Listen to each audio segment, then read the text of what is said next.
El viento de ébano no era un barco como los demás. Su quilla estaba tallada con los huesos de un leviatán que había muerto, luchando contra algo peor que la muerte. Y sus velas, tejidas con fibras de algas del abismo de las sombras, nunca se pudrían. Corvus Astra lo había heredado de su padre, junto con la carga de un linaje que se remontaba a los primeros guardianes del mar. Pero esa noche, mientras la luna, el ojo que no parpadea, brillaba como una herida abierta en el cielo, el barco parecía respirar. Corvus estaba en la popa, con los dedos enredados en el amuleto de hueso de ballena que colgaba de su cuello. El objeto, desgastado por siglos de sal y sangre, pulsaba débilmente, como si respondiera a algo más allá del horizonte. Su brújula astral, clavada en la mesa de navegación, giraba sin control. La aguja no apuntaba al norte, ni al sur, ni a ningún punto cardinal conocido.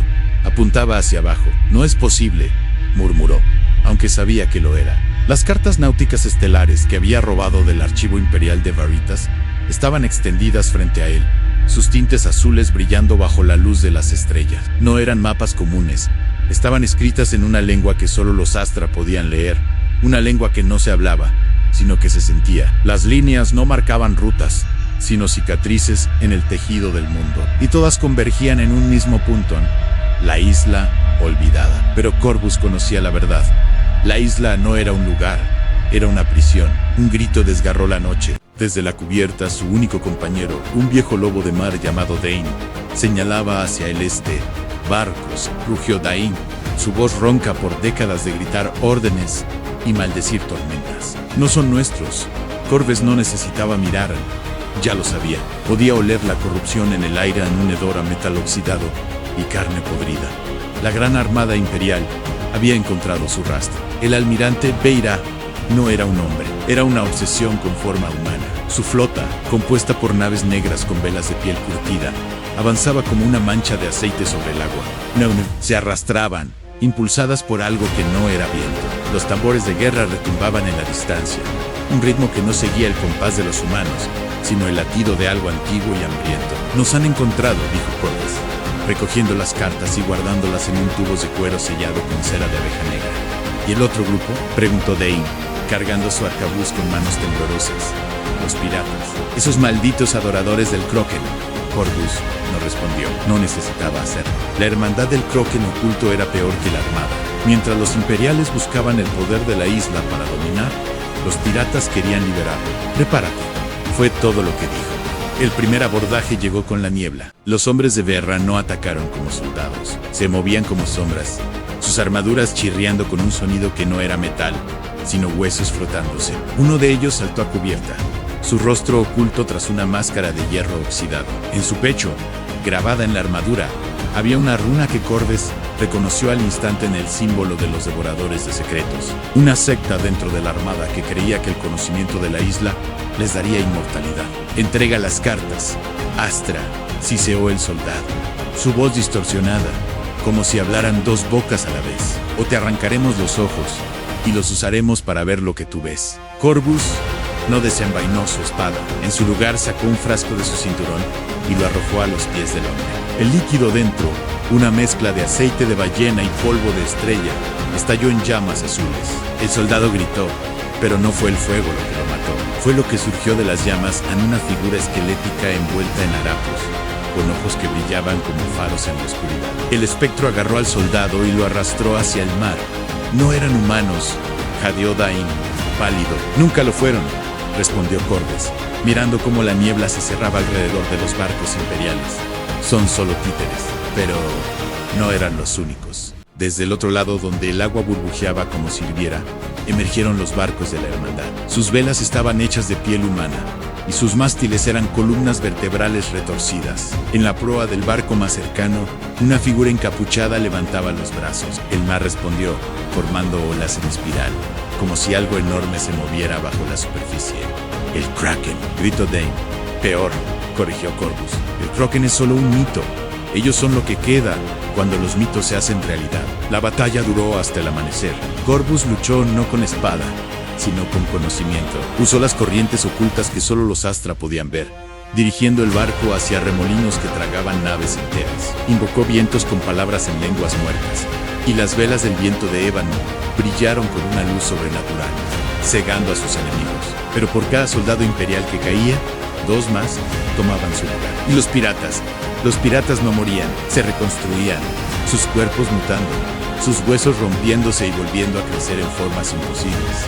Cuando el sol finalmente apareció, sangrando sobre el horizonte, solo quedaban 3 barcos, uno imperial, uno de la Hermandad y el viento de ébano, maltrecho, pero aún a flote.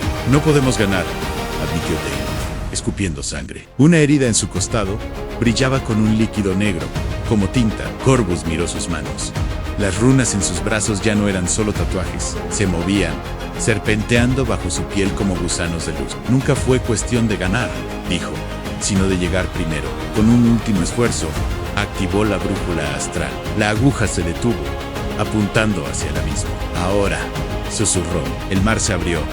No fue una ola. Fue como si el océano mismo respirara hondo y luego exhalara, creando un túnel de agua que llevaba directamente hacia las profundidades. El viento de ébano se sumergió, arrastrado por una corriente que no era natural. Los gritos de los perseguidores se perdieron en el rugido del agua cerrándose sobre sus cabezas. Cuando emergieron, estaban allí.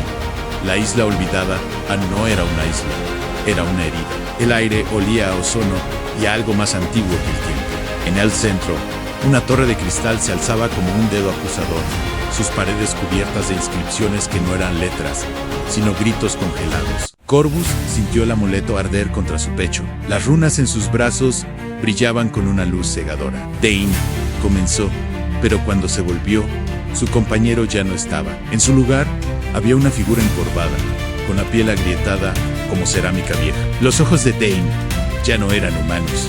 Eran pozos sin fondo. Demasiado tarde. Astra, dijo la cosa que antes era Dane, con una voz que era un coro de susurros. El Kroken ya está aquí. Y tú eres la llave. Corvus no tuvo tiempo de responder. La tierra tembló, y de las grietas emergieron ellos a los antiguos guardianes de la prisión, ahora reducidos a sombras con forma de hombres. Sus bocas se movían, pero no emitían sonido, un solo dolor. Dentro de la torre, el altar lo esperaba. 7 huecos en forma de estrellas. 6 sellos ya estaban rotos, sus fragmentos esparcidos como dientes de un cráneo. Solo quedaba uno en el suyo. ¿Sabías que llegaría a esto? Susurró la isla. No era una voz, era el sonido del mundo rompiéndose. Corvus miró sus manos. Las runas ahora cubrían todo su cuerpo, brillando como venas de luz. Sabía lo que tenía que hacer. Colocó el amuleto en el último hueco. El dolor fue infinito. No era solo su carne lo que se desgarraba, era su alma, sus recuerdos, su esencia. Cada runa que se activaba arrancaba un pedazo de él, el rostro de su padre, el olor del mar en su infancia, el nombre de la mujer que había amado y perdido por culpa de este mismo conocimiento. Todo se desvanecía, absorbido por la torre.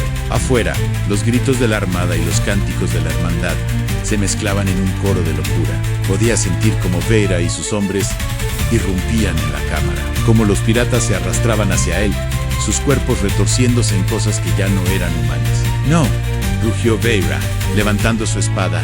«Ese poder es mío». Corvus cerró los ojos y selló la prisión. Cuando la armada y la hermandad irrumpieron en la torre, solo encontraron una estatua. Un hombre de cristal, con ojos de ámbar que brillaban con una luz fría. Su boca estaba abierta en un grito silencioso, sus manos extendidas como si aún intentara contener algo. Fuera, el mar se alzó en una ola negra, tragándose a los intrusos. Los piratas se deshicieron en espuma. Los soldados imperiales cayeron de rodillas, sus armaduras oxidándose al instante, sus cuerpos convulsionando mientras algo invisible los arrastraba hacia las profundidades. El almirante Veira fue el último en morir. «Mentira», gritó, antes de que el agua lo borrara de la existencia. Años después, los marineros hablan de una isla que aparece en las noches sin luna. Dicen que si te acercas lo suficiente, puedes ver un rostro en el cristal, un hombre con ojos de ámbar que observa. Siempre observa. Y a veces, cuando la niebla es espesa y el viento susurra nombres olvidados. Si te gustó este relato, apoya el canal y suscríbete. Vamos por esos 150 suscriptores para más contenido increíble. Tu apoyo me ayuda a crear más leyendas.